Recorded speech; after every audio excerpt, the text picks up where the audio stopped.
Hi, I'm Rachel Chin, and this is the story of how I learned that sometimes the people closest to you can be the ones who understand you the least. For 15 years, I built a technology empire from my garage, but apparently that wasn't enough for my perfect family. You see, in the Chin family, education was everything. My older brother Michael was the golden child. Perfect grades, perfect SAT scores, and a full ride to Harvard Business School. I was different. Numbers spoke to me differently. While Michael memorized textbooks, I was taking computers apart, learning to code, and dreaming of building something revolutionary. Rachel, you're wasting your potential, Mom would say, shaking her head as I worked on computers in our garage instead of applying to colleges. Look at your brother, already preparing for his MBA, and you're just tinkering. The tinkering they dismissed, it became Chentech Solutions, now valued at $100 million. But let me start from the beginning. 15 years ago, while Michael was starting his first year at Harvard, I dropped out of community college. The day I told my parents, you'd think I committed a crime. Dad, a respected professor at Stanford, couldn't even look at me. Mom cried for weeks. Michael, home for spring break, just smirked. Well, sis, I guess someone has to be the family disappointment, he said, straightening his Harvard sweater. Don't worry, when I'm running a Fortune 500 company, I'll give you a job in the mailroom. That night, in my tiny garage workspace, surrounded by circuit boards and half-finished prototypes, I made a promise to myself.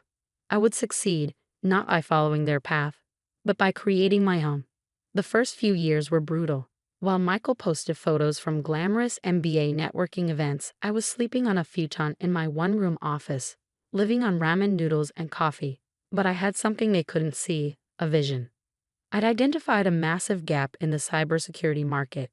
While big companies were focusing on complex, expensive solutions, small businesses were left vulnerable. I developed Security Shield, a simple but powerful security suite that small businesses could actually afford and understand. The first version was rough, but it worked. Word spread.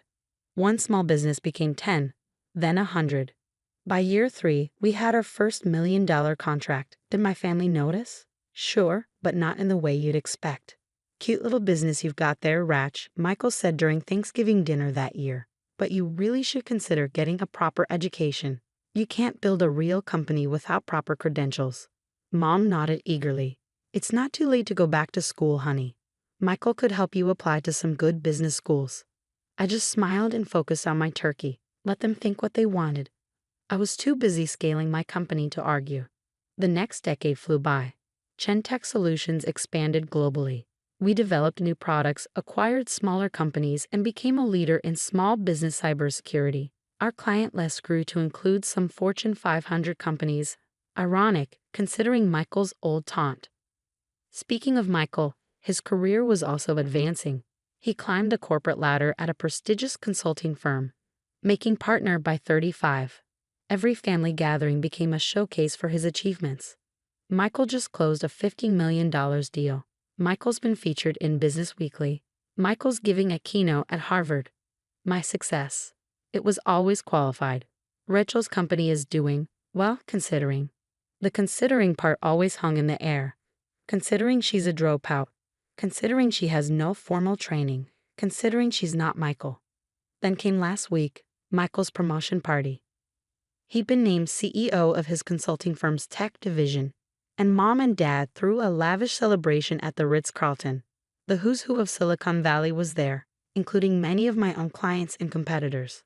Not that my parents knew that. I arrived early, wearing a simple black dress that Mom immediately criticized. Couldn't you have made more of an effort? This is an important night for your brother. The evening proceeded as expected. A parade of speeches praising Michael's brilliance, his credentials, his potential. Then Michael clinked his glass for the big announcement. Thank you all for coming tonight, he began, flashing his perfect smile.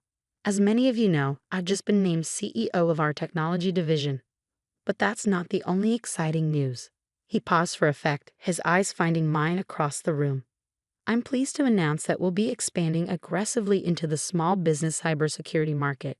In fact, his smile turned predatory.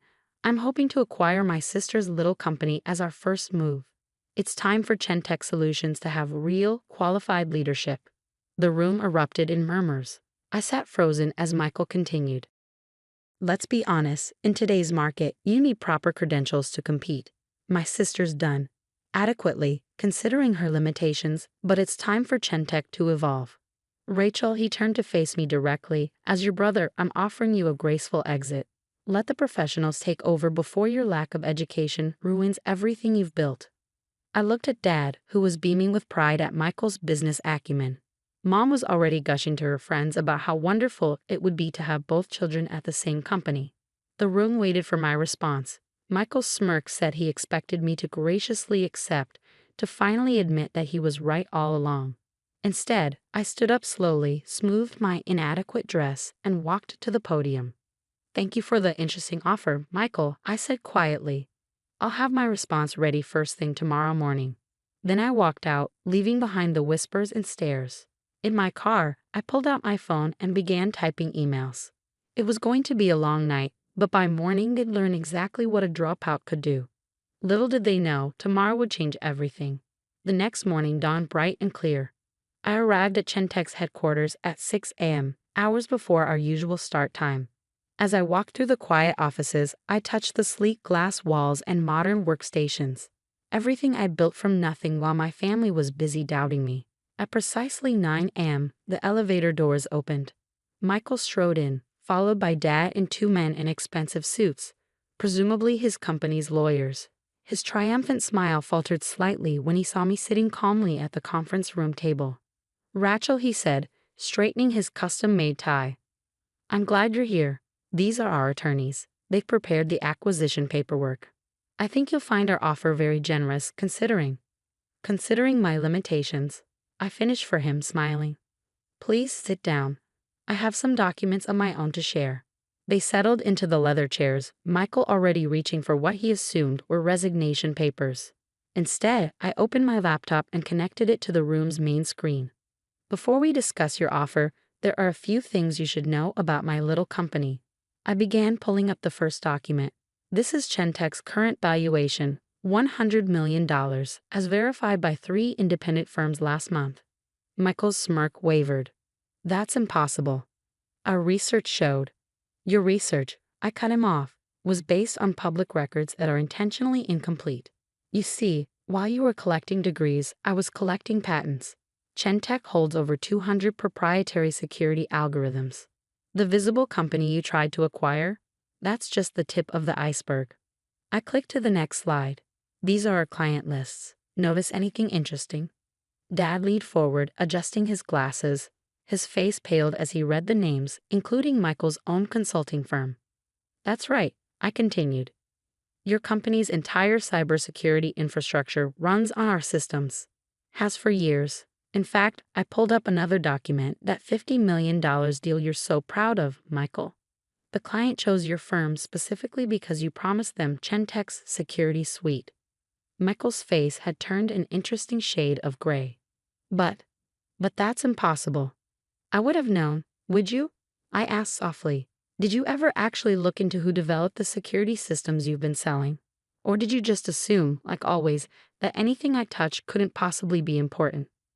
The lawyers were frantically flipping through their papers, realizing their due diligence had missed something massive. I wasn't done yet. And here's the most interesting part, I said, displaying the final document. Remember that graceful exit you offered me? Well, I have a counter-proposal.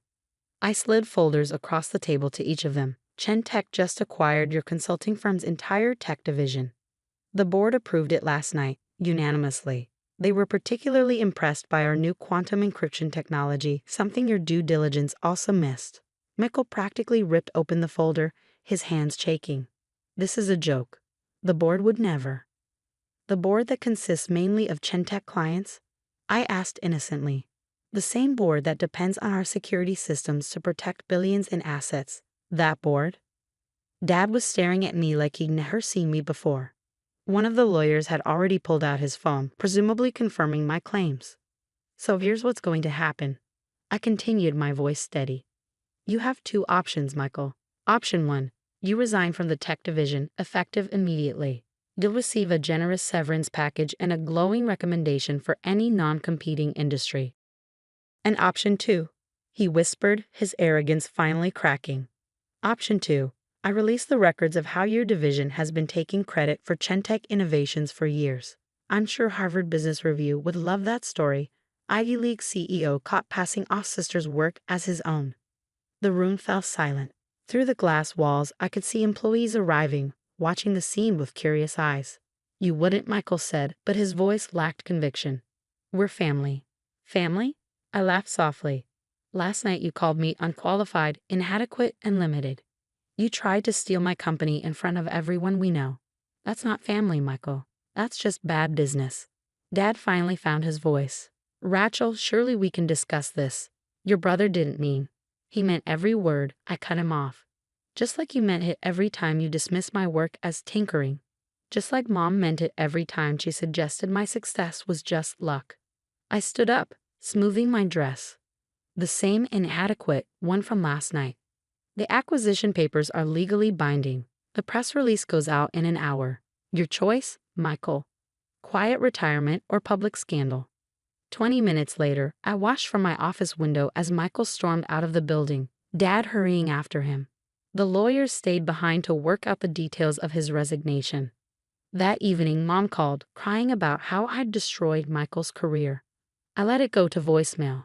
Instead, I focused on the email I just received. Harvard Business School wanted me to give their commencement speech next spring. The topic?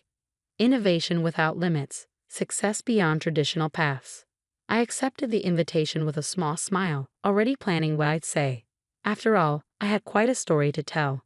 The next year brought changes none of them expected. Chentech's value tripled after we went public.